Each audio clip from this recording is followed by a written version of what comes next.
1 week left until the Z Fold 6 is here, the upgrade to the Z Fold 5. There's still some good deals on them, and I want to talk about some of the stuff going on with the phone because we've seen a lot of exciting stuff. And if you're interested in pre-ordering one, I have a link in the description you can use, take you straight there. It's an affiliate link, and you can take advantage of these deals like getting double the storage for free. If you decide that you want to get a 256, you get a 512 storage upgrade for free. If you want a 512, you get the 1 terabyte. They've got the exclusive colors. If you buy it with the carrier, you get a year of insurance. There's all sorts of crazy stuff going on. And trade-in deals. Trade-in deals, trade-in deals. And I've talked about this. I made an exclusive video about it when it first came out, but I was looking at something today.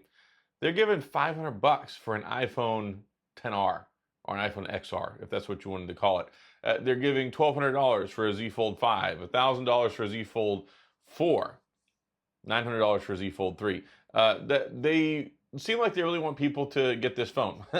And that's because there's a reason for it. Well, there's not really still, I think, any serious mainstream competition. Yes, the OnePlus Open is cool, but we don't see a successor coming around to maybe the beginning of next year. Maybe.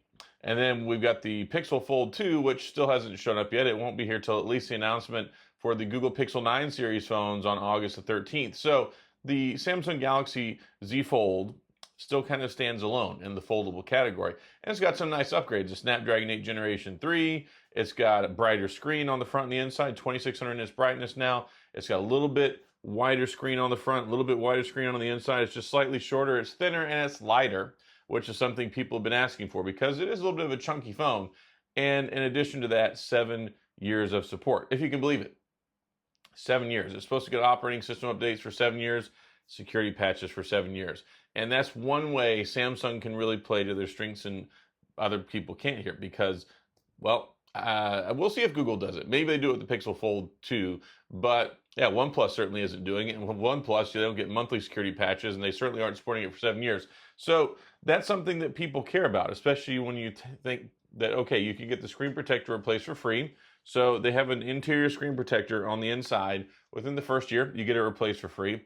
The phone has been tested for 200,000 openings and closings, so complete open and close. So it's rated to be durable for up to 10 years with the screen and the hinge, and you can get a screen replacement in the first 2 years at a prorated discount of $200. So if that doesn't give you some pause to think, okay, maybe these things are not as flimsy and crappy as people say that they are or believe they are because they haven't used one or they had the original Z Fold. There's been a lot of things that have changed, but it does lead to a few disappointments because, well, because Samsung is so hesitant to change their form factor. See, they've got this down pat.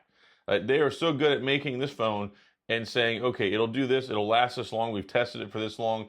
They don't want to move from that. Also because they're the industry leader. So when you're the industry leader and you've got all these different safeguards, you've got all these different warranties, you've got all these different things, you say, okay, our phone will last. They're kind of hesitant to make changes from that because then you change one thing, you change 2 or 3 things, and then you got to go back to the drawing board and make sure that stuff's good all over again. So that's why we don't have an S Pen on the inside. We have an S Pen on the outside. And then whenever it comes to other things like the internals inside, yeah, you got to move some stuff around and make room for the S Pen. I think it's a bit disappointing. I would really like to see the S Pen on the inside. I would like to see us get there one day. I'd really like to see them bring the same S Pen that we have in the S24 series, S23 series, a smart S Pen that has the Bluetooth connectivity, it has the gestures and all that different stuff. You can use it as a remote shutter. Those things would be cool. And then we still don't have S Pen functionality on the front screen. Why, I don't know. I mean, I know that Samsung treats the interior screen as a primary screen, but still a lot of times you still have your S Pen out and you're like, you know what? Yeah, I'd really like to be able to use my S Pen on the front screen. That would be really nice. That's something I've been waiting for a long time.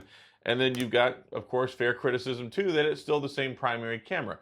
They've been rocking the same primary camera for, I believe, 3 years now.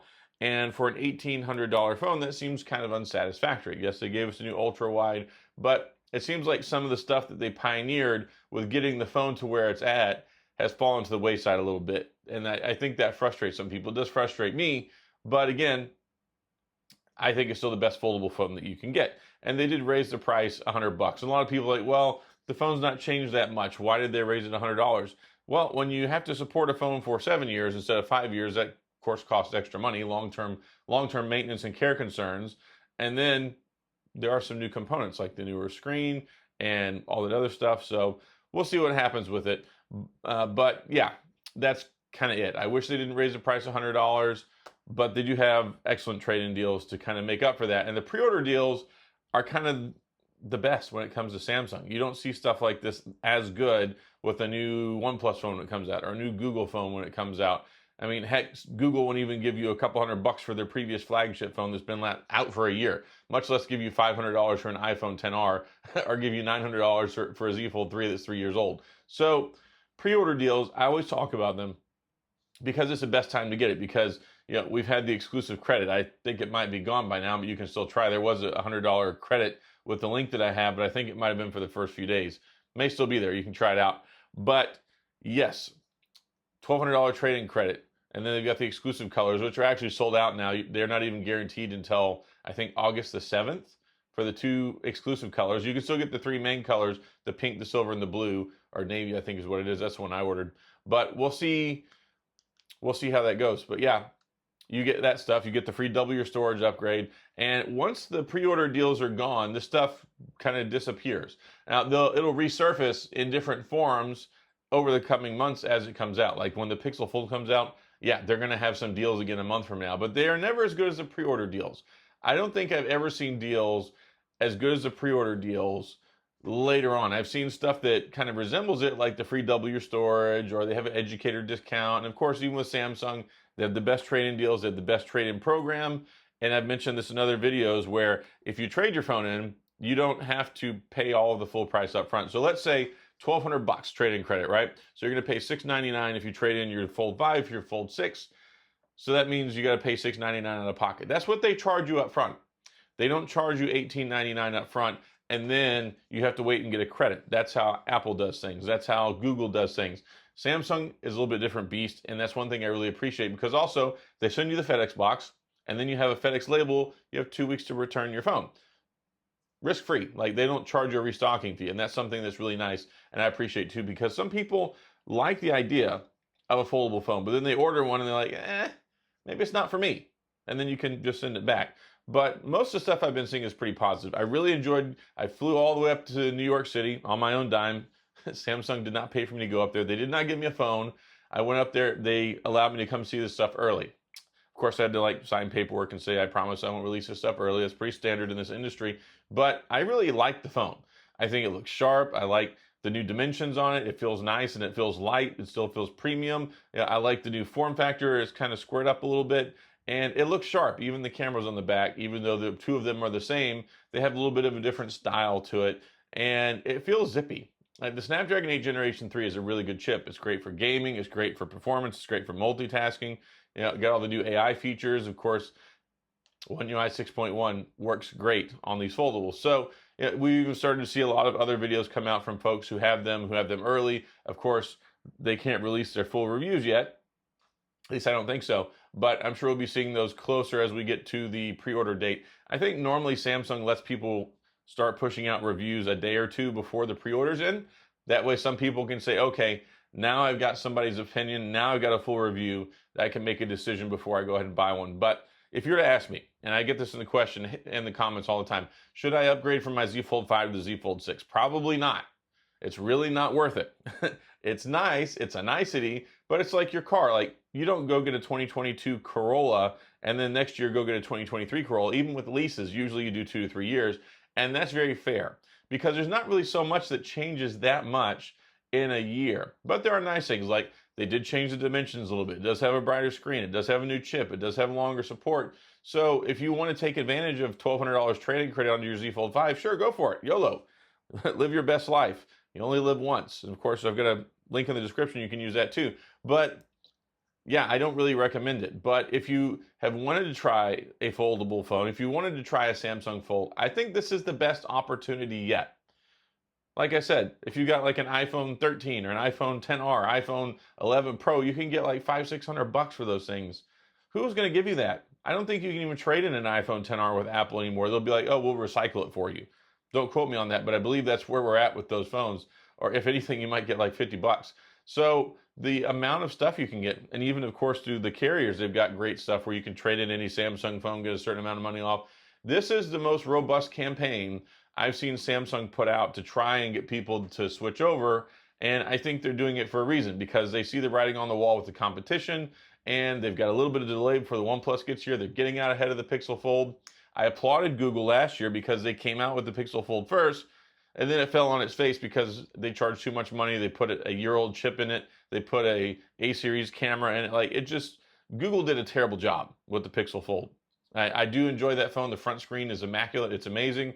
But yeah, way too much money, way too old components in it. So Samsung is striking fast and hard this year, coming out first and really trying to win your business. And I think if you've been in the market for one, I made a video about the Z Fold 5 saying, hey, I think this is the best foldable out of the Pixel Fold and out of the OnePlus Open. And some folks ask me, why don't you talk about the Xiaomi Mix? Why don't you talk about the Huawei? Why don't you talk about the Honor? You know, I don't talk about those because you can't get them in the US. I mean, you could, yes, you can buy it on BuyDig, or you can buy it on eBay, you can buy it on maybe even Amazon in some limited instances, but they're not supported. I mean, they're not rated for our network bands here, even though most of the stuff it does work. But then you come into carrier considerations, like AT&T won't whitelist it. You can't get 5G on there more than likely, and yeah, they're not US based phones. They're not supported as well here, and you don't know what you're going to get. You don't know what the software experience is going to bring. Some of them are not even global phones. Don't have global ROMs on them. So they are neat, they are cool, and I've loved working with some of these other competitors in the past, but if you notice, I don't really cover so much of them anymore because they're just not as applicable here.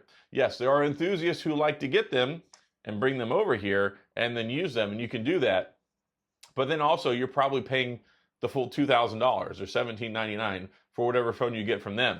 It's not going to be subsidized by a carrier. You can't get really installment agreements. You can't get these great trade-in deals.